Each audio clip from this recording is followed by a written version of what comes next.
Bom, então seja muito bem-vindo a mais um vídeo aqui no canal. Hoje nós vamos falar sobre os direitos do trabalhador na questão do acidente de trabalho, tá certo? Eu recebi um comentário aqui no canal pedindo para explicar sobre isso, e então esse vai ser o tema do vídeo de hoje. Se você já quer saber, se você quer saber, né, já se inscreve aqui no canal, ativa suas notificações para você não perder nenhum vídeo e vamos aqui falar do nosso tema. Então, primeiro, só para a gente delimitar um pouco, o acidente, ele sempre tem a decorrência de uma situação abrupta, tá certo? Então, não é uma coisa natural. Você está exercendo ali alguma atividade e algo retira a rotina daquela situação, né? Por exemplo, você está mexendo com a maquita, ela dá um tranco e aquilo causa um acidente ali no exercício da profissão, tá bom? É só um exemplo, só para a gente delimitar. Eu não vou tratar aqui nesse assunto sobre as questões relacionadas à doença ocupacional, as doenças ocupacionais, tá bom? Então, vamos tratar especificamente do acidente. A pessoa caiu, teve algum tipo de lesão, cortou, fraturou, o equipamento deu problema, a pessoa meteu a mão, então vamos tratar de questões relacionadas a esse tipo de situação. Primeiro de tudo, é importante lembrar que essas orientações que eu vou passar aqui, elas têm cunho geral, tá bom? Elas não dispensam a análise de um profissional, porque a questão da empresa ser responsabilizada ou não por esse acidente de trabalho envolve uma série de fatores, principalmente relacionados à prova e a como vai ser aplicado a responsabilidade da empresa no campo teórico jurídico, tá certo? No campo jurídico, a gente tem algumas formas de responsabilidade que são divididas basicamente em responsabilidade objetiva e responsabilidade subjetiva, tá certo? E elas decorrem de uma série de fatores, inclusive decorrem também do risco da própria atividade. Então, dependendo do tipo de empresa, a gente pode ter aplicação da teoria de uma forma, dependendo se for empresa com risco menores, a gente pode ter aplicação de outra forma, com algumas adequações. Então, eu não vou ser muito incisivo nessa questão. O que eu quero te alertar falando isso é que você não jamais deve dispensar a análise de um profissional, tá bom? Se você sofreu um acidente de trabalho, apresente todos os elementos para esse profissional para que ele possa analisar da melhor forma possível e te mostrar, né, quais são os seus direitos e, se for o caso, entrar com ação judicial contra a empresa, tá bom? Também nem sempre vai ser possível entrar com ação judicial contra a empresa. Por exemplo, quando o acidente ele decorre da culpa do próprio empregado, tá bom? Infelizmente, isso acontece também com certa frequência.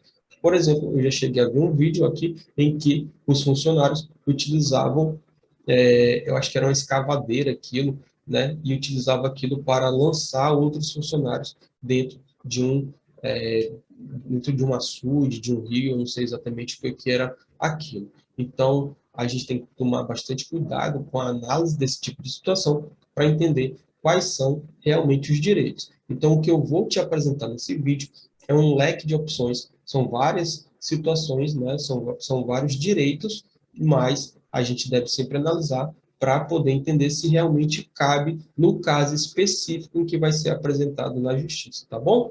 Então, vamos lá. O acidente de trabalho, ele gera basicamente reflexos na esfera previdenciária e na esfera trabalhista. Na esfera previdenciária, vamos resumir aqui, reflexos, concessão de benefícios, auxílio-doença acidentário, aposentadoria por invalidez acidentário. São esses dois benefícios, de forma bem resumida, que são concedidos em caso de acidente de trabalho. Qual é o segundo reflexo previdenciário? Deixe de ser exigida a carência de 12 meses de contribuição. Se você já assistiu outros vídeos aqui nesse canal, ou até mesmo outros vídeos em outros canais, né, que falam sobre direito previdenciário, você já deve ter visto que, para a concessão dos benefícios por incapacidade, é necessário a carência de 12 meses. Ou seja, o trabalhador ele já tem que ter feito pelo menos 12 contribuições para o INSS. E aqui, no caso do acidente de trabalho, não é exigida essa carência. Então, você pode conseguir o benefício sem que tenha pago as 12 contribuições. Você pode ter apenas um dia de trabalho. Vamos supor que você começou a trabalhar ontem e hoje já sofreu um acidente. Então, mesmo assim, você vai ter direito a receber o benefício previdenciário, desde que fique caracterizado que se deu em razão do trabalho, tá bom? Que foi realmente acidente de trabalho e também que fique caracterizado, né, a incapacidade para o trabalho, tá certo? Lembrando que esse benefício é pago a partir do 16º dia de afastamento ali das suas funções, certo? Então, acabamos os reflexos previdenciários, vamos passar aqui para a área trabalhista, que eu acredito que é o principal interesse da pessoa que deixou esse comentário aqui, tá bom? Então, vamos lá, reflexos trabalhistas. Primeiro deles, impossibilidade de demissão desse funcionário. Então, enquanto ele estiver recebendo o benefício previdenciário, a empresa não pode demitir o funcionário. Durante esse lapso, ocorre o que a gente chama de suspensão do contrato de trabalho. Como o contrato está suspenso, a empresa não pode realizar a demissão. Isso costuma até gerar algumas celeumas aí, porque é comum de acontecer, por exemplo, do trabalhador atingir 60 anos, recebendo o benefício de aposentadoria por invalidez, né? E com isso ele não pode mais ser convocado para o pente fino. Então termina que o benefício não vai ser cortado. E aí nem ele deixa de receber o benefício do INSS, nem a empresa consegue fazer a demissão desse funcionário. Talvez você esteja pensando, tá, tudo bem, ele não consegue fazer a demissão, mas o INSS está pagando o salário, na verdade o INSS está pagando o benefício, né? Mas o INSS está pagando esse trabalhador, e aí qual seria a consequência para a empresa, né? Para que a empresa teria que demitir? Uma das questões é que nessa situação a empresa ela permanece sendo obrigada a depositar o FGTS do trabalhador. Então, ela tem um prejuízo financeiro ali todo mês, né? Um prejuízo entre aspas, né? Ela tem um custo financeiro, vamos dizer assim, acho que fica mais interessante. Ela tem um custo financeiro todo mês pagando o FGTS, depositando o FGTS desse trabalhador, e ele não pode ser demitido, tá bom? Então, é um custo adicional. E vamos dizer que esse é o nosso segundo reflexo trabalhista. Terceiro reflexo trabalhista, estabilidade de 12 meses após a cessação do benefício previdenciário. Então, depois que o trabalhador puder voltar ao seu trabalho, depois que o INSS cortar o benefício, né, acidentário, aí a empresa ainda tem que passar mais 12 meses com esse trabalhador, caso tenha a intenção de demitir, tá bom? Se a empresa demite esse trabalhador antes de 12 meses de trabalho, antes de 12 meses após a cessação do benefício previdenciário, ela pode ser obrigada a indenizar esse período. Então, vamos supor, o trabalhador voltou lá para a empresa e após 6 meses, a empresa resolveu que quer demitir esse funcionário. Então, nessa situação, além de pagar as verbas rescisórias, ela também vai ter que pagar mais 6 meses de trabalho para esse funcionário, mesmo sem que ele tenha trabalhado, né? Porque quem deu causa foi a própria empresa. Agora, é importante lembrar o seguinte, essa estabilidade ela não se opera para as situações de justa causa, tá bom? Então, não adianta você recebeu o benefício do INSS, sofreu um acidente de trabalho, né, recebeu o benefício do INSS, depois acabou o benefício, você voltou para suas atividades, e aí você ficar criando situações na empresa para ser demitido, achando que vai ter direito à estabilidade, que vai ter direito a receber indenização. Não vai. Se você causa essa demissão, então nessa situação a gente não tem a estabilidade de 12 meses, tá bom? Então é necessário que você volte aí, cumpra o seu papel de forma legal, de forma honesta com a empresa, para que seja garantido o seu direito à estabilidade. E caso a empresa não cumpra a parte dela, né, aí sim você vai ter direito à sua indenização, tá bom? Então, além dessa indenização, não indenização, né, além dessa estabilidade, que eventualmente pode se tornar uma indenização, além disso, o trabalhador pode ter também direito a ser ressarcido pelos danos materiais e ser indenizado pelos danos morais e danos à imagem, tá bom? Danos materiais, basicamente, são gastos aí. De repente, você precisou fazer tratamento com algum médico que não tem na rede pública de saúde. Então, você pagava as consultas aí de forma particular, né? Pagava do seu bolso, a empresa pode ser obrigada a ressarcir esses gastos que você teve. Você precisou comprar, sei lá, uma muleta,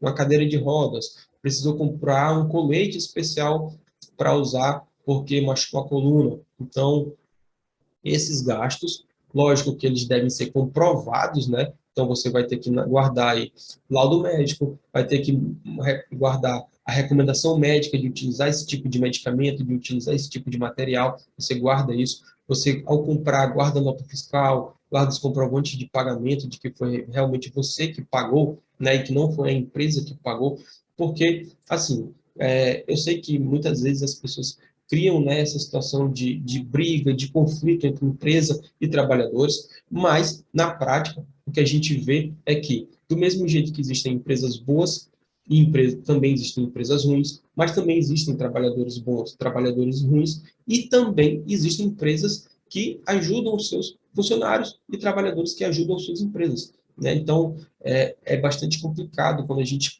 começa a incentivar esse clima de animosidade entre empresa e trabalhador, tá bom? Porque eu já vi, na prática, eu já vi muitas empresas que elas realmente ajudaram bastante os seus trabalhadores, deram toda a assistência possível, com tratamento médico da melhor qualidade, com a entrega de equipamento, com a entrega de materiais, para que esse funcionário tivesse as melhores condições possíveis de se recuperar, né, daquela situação.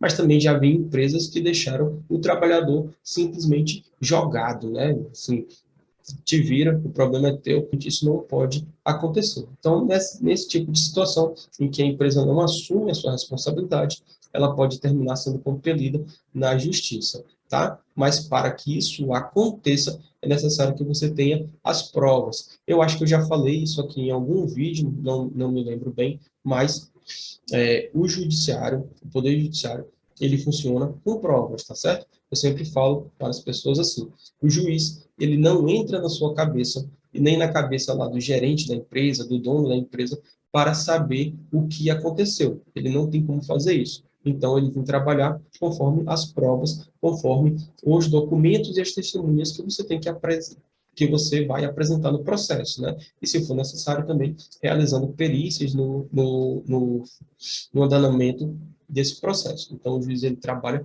com provas. Não adianta nada você ficar dizendo que a justiça é justa, que a justiça é injusta, mas se você não tem as provas para demonstrar aquilo que você está alegando. Então, se você vai pedir que a empresa realize ressarcimento material para você, de gastos com medicamento, de gastos com tratamento médico, você deve ter todos os comprovantes que realmente esses gastos decorreram do acidente de trabalho, né, que foi por orientação médica que você fez esses gastos, e também você deve ter o comprovante do quanto exatamente gastou para que a empresa possa te ressarcir, tá bom? Danos morais, né, é mais subjetivo, né, um pouquinho mais complicado de explicar isso, mas basicamente você ficou com algum tipo de sequela, você ficou com alguma lesão no rosto, você sofreu algum tipo de amputação, então você vai poder ter direito aí a alguma dessas indenizações, ou dependendo da situação, até das duas indenizações, tá bem? Tá bom? Pode acontecer também, ainda, da empresa ser condenada a pagar uma indenização como se fosse uma compensação pelo salário. De repente, você nunca mais vai poder trabalhar na vida. Então, a empresa pode ser condenada a pagar uma pensão aí, ou um pedaço de uma pensão, você ficou com a sequela, tudo que não vai te impedir de voltar a trabalhar, mas que vai limitar a sua capacidade de trabalho. Então, nessa situação, também pode acontecer da empresa ser condenada a pagar algum tipo de pensão. Então, vamos recapitular tudo aqui, né? Eu sei que eu falei um pouquinho rápido, que o objetivo é ter um vídeo que não seja muito longo, porque esse tema, ele tem muitos detalhes, tá bom? Então, vamos lá. Recapitulando tudo que eu falei desde o começo. Primeiro, a gente deve analisar cada caso isoladamente para poder ver qual é o tipo de responsabilidade da empresa, se tem culpa do trabalhador ou não nesse tipo de acidente, e a gente saber o que vai ser pedido, né, o que vai ser solicitado, quais vão ser os direitos desse trabalhador. Na esfera previdenciária, tem direito aos benefícios por incapacidade, de aposentadoria por invalidez ou auxílio-doença acidentário, né? Aposentadoria por invalidez acidentária e auxílio-doença acidentário, sem a necessidade de carência de 12 meses. No campo trabalhista, a empresa não pode demitir enquanto estiver recebendo benefício previdenciário, tem 12 meses de estabilidade, vai continuar recebendo o FGTS e pode ter ressarcimento material, indenização moral, indenização estética e, dependendo do caso, também tem direito à pensão, tá certo? Algum tipo de pensionamento. Então, basicamente, é isso. Esses direitos também se refletem lá para o campo dos dependentes. Então, vamos supor que a pessoa faleceu. Então, de repente, o dependente aí, se tem um filho, vai ter direito à pensão por morte. Esse mesmo filho também pode receber a indenização aí material. Vamos supor que a pessoa sofreu um acidente, ela não morreu de imediato, né? Ficou no hospital, teve alguns gastos. Então, esse filho vai poder fazer o pedido de ressarcimento. Esse filho vai poder fazer o pedido de indenização por dano moral. Esse filho vai poder fazer o pedido de pensão em razão do salário que o pai iria receber. Então, veja, são muitos os reflexos, tá bom? Eu te trouxe um panorama geral. Eu tenho outros 2 vídeos aqui nesse canal que eu trato sobre esse assunto. Então, pelo menos 2 vídeos, tá bom? Eu vou pesquisar esses vídeos, uma coisa que eu até lembrei agora, né? Eu podia ter pego esses vídeos, mas eu não lembrava mais que eu tinha gravado esses vídeos. Eu vou pegar esses vídeos, vou colocar aqui na descrição os links, e aí você, após assistir esse vídeo, você vê os outros vídeos que eu estou falando. Tem um que eu converso com a desembargadora do trabalho, e tem um que eu falo com a outra advogada também, que também atua nessa área, e a gente conversa bastante sobre essa situação do acidente de trabalho, dos reflexos do acidente de trabalho, tá bom? E aí, mais uma vez, se você ficou com dúvidas ou tem alguma sugestão de pauta, basta deixar aqui nos comentários, tá certo? Você já chegou até aqui, eu espero que já tenha se inscrito no canal, ative as notificações e compartilhe esse conteúdo. Com certeza você vai ajudar alguém, né? Alguém que de repente sofreu um acidente de trabalho e não sabe aí quais são os seus direitos. Você tem a oportunidade de ajudar essa pessoa. Um grande abraço e até o próximo vídeo.